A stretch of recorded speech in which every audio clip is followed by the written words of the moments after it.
शाक्य ऐसे मूर्तिकार हैं जिन्होंने मूर्ति कला कहीं से सीखी नहीं है। अच्छा। वो एकदम प्राकृतिक है, उनमें नेचुरल है। पूरे भारत में 84,000 स्तूप और 84,000 लाट बनवाए गए थे। उस 84,000 लाट में 64,000 लाट केवल बिहार में थे। अच्छा, केवल बिहार में जी, 64,000। ऐसा कोई भी वैसा पुराना गांव नहीं है, जो पुराना गांव है, प्राचीन गांव, कोई ऐसा गांव नहीं है जिसमें सम्राट अशोक का कोई न कोई। 64,000 लाट जो है कहाँ गायब हो गए?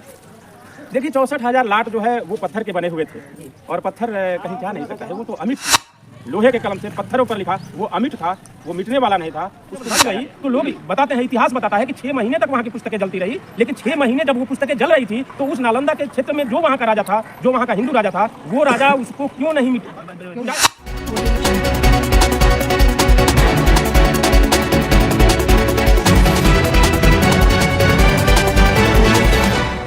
जिसे कहा जाता है, ठीक है। तो ये स्तंभ जो है, ये स्तंभ का निर्माण लगभग कब हुआ? अशोक भी, ये अशोक स्तंभ जो है ये भी नया है। अशोक स्तंभ जो है ये हमारे जो मूर्तिकार हैं हमारे यहाँ के, और मूर्तिकार के बारे में मैं 2 शब्द कहना चाहूँगा कि दीपक शाक्य ऐसे मूर्तिकार हैं जिन्होंने मूर्ति कला कहीं से सीखी नहीं है। अच्छा, वो एकदम प्राकृतिक है, उनमें नेचुरल है, गॉड गिफ्टेड उनमें गुण है। नेचुरल है जी, वो मूर्ति बनाना कहीं जाके ट्रेनिंग नहीं किए, और मूर्ति बनाना बचपन में ही, वो जब छोटा सा बालक था तभी 10-12 बरस का, तभी से वो छोटा छोटा मूर्ति बनाते बनाते, खिलवाड़ में ही मूर्ति बनाते बनाते बड़ा मूर्तिकार हो गया। और उसी मूर्तिकार का वो जो हमने बुद्ध का मूर्ति जो देखा है, स्तूप देखा है, धम्मचक्र पे जो देखा है, वो सब उन्हीं का बनाया हुआ कलाकृति है। और वो तो बहुत देश में अलग अलग जगहों पे जाके बहुत बड़ा बड़ा काम किए हैं, मूर्ति बनाए हुए हैं। हमारे यहाँ के वो है, हमारे भाई हैं, वो हमारे बीच के हैं। तो उन्होंने एक संकल्प लिया कि हम अपने जीते जी कम से कम अपने गांव में एक ऐसी कलाकृति खड़ा कर दूं कि सदियों तक उसको लोग याद करें। और उसी परिप्रेक्ष्य में ये जो बड़ा मूर्ति बन रहा है, इस मूर्ति की ऊंचाई 40 फीट है, और 40 फीट का ये मूर्ति बन रहा है दीपक शाक्य जी के द्वारा, उनके करकमलों द्वारा। और इसमें जो सहयोग राशि है वो कई राज्यों से आता है। कई राज्यों से? हाँ, कई राज्यों के लोग सहयोग देते हैं। और यहाँ के जो युवा वर्ग जो है वो एकदम लगा हुआ है तन मन धन से, और समर्पित है इसके प्रति कि इसको किसी तरह से पूरा करना है। और अभी जो है नवनिर्मित है, देख रहे हैं, अभी तो बन रहा है, अभी बहुत कुछ बनना बाकी है। और उन्हीं के द्वारा ये अशोक का लाट भी बना है। जैसा कि भंते जी ने बताया कि एक तरफ जो सरकार जो है, जिस तरह से मनवादी विचारधारा की जो सरकार है, जो जिस तरह से उनकी क्या मंशा है, लेकिन एक तरफ जो है इस हेठुए गांव के युवा वर्ग और तमाम लोग जो हैं इस धरोहर को बचाने के लिए ये अशोक स्तंभ और बुद्ध विहार जो 84,000, हाँ 84,000 भारत में जो है, पूरे भारत में 84,000 स्तूप और 84,000 लाट बनवाए गए थे सम्राट अशोक के द्वारा। सम्राट अशोक, हाँ, उस 84,000 लाट में 64,000 लाट केवल बिहार में थे। अच्छा, केवल बिहार में 64,000? 64,000 लाट। बिहार का ऐसा कोई भी वैसा पुराना गांव नहीं है, जो पुराना गांव है, प्राचीन गांव, कोई ऐसा गांव नहीं है जिसमें सम्राट अशोक का कोई न कोई चिन्ह न हो।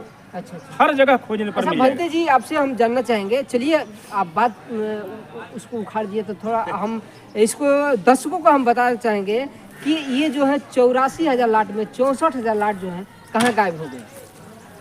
देखिए 64,000 लाट जो है वो पत्थर के बने हुए थे, और पत्थर कहीं जा नहीं सकता है, वो तो अमिट चीज है जी।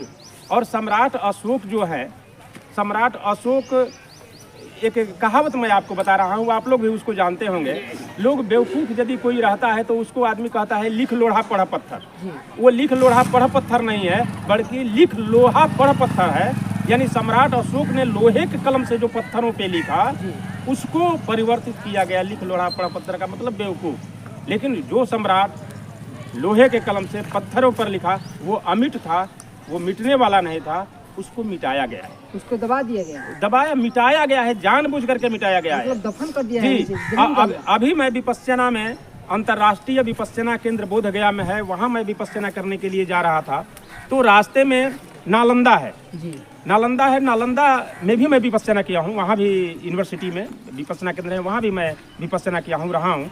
वहाँ मैं गया था तो वहाँ के जो आम लोग थे, गाँव के लोग, उन लोगों से मैं सवाल किया, कुछ चीज़ पूछा उसके बारे में, तो उन्होंने बताया कि बख्तियार खिलजी जो है वो इसको जला दिया।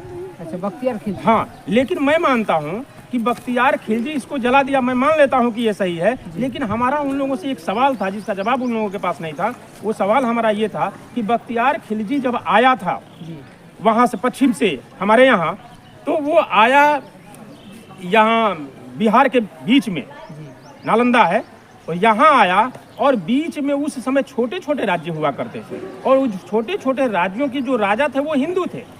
तो वहाँ से वो आया और यहाँ जला के चला गया, उसको रोकने वाला कोई नहीं मिला उस समय कोई नहीं मिला। वही तो रोकना चाहिए। बिल्कुल ठीक है, नहीं रोका, वो रात को आया, दिन में आया, चुप्पे आया और जला करके चला गया, ये भी मैं मान लेता हूँ कि ये भी सही है। लेकिन आग जब लग गई तो लोग बताते हैं, इतिहास बताता है कि 6 महीने तक वहाँ की पुस्तकें जलती रही, लेकिन 6 महीने जब वो पुस्तकें जल रही थी तो उस नालंदा के क्षेत्र में जो वहाँ का राजा था, जो वहाँ का हिंदू राजा था, वो राजा उसको क्यों नहीं बुझाने का प्रयास क्यों नहीं किया। हमारे यहाँ एक मड़ई में आग लग जाती है तो पूरे गांव के लोग बाल्टी लेकर के दौड़ पड़ते हैं आग बुझाने के लिए, और वहाँ यूनिवर्सिटी में उसके पुस्तकालय में 6 महीने तक वो पुस्तकें जलती रही, और वहाँ का राजा कैसा था कि उसको बुझाने का कोशिश नहीं किया। इससे एक मिनट, इससे ये साबित होता है कि बख्तियार खिलजी ने नहीं जलाया, बल्कि बख्तियार खिलजी को आज हिंदू और मुस्लिम करके जो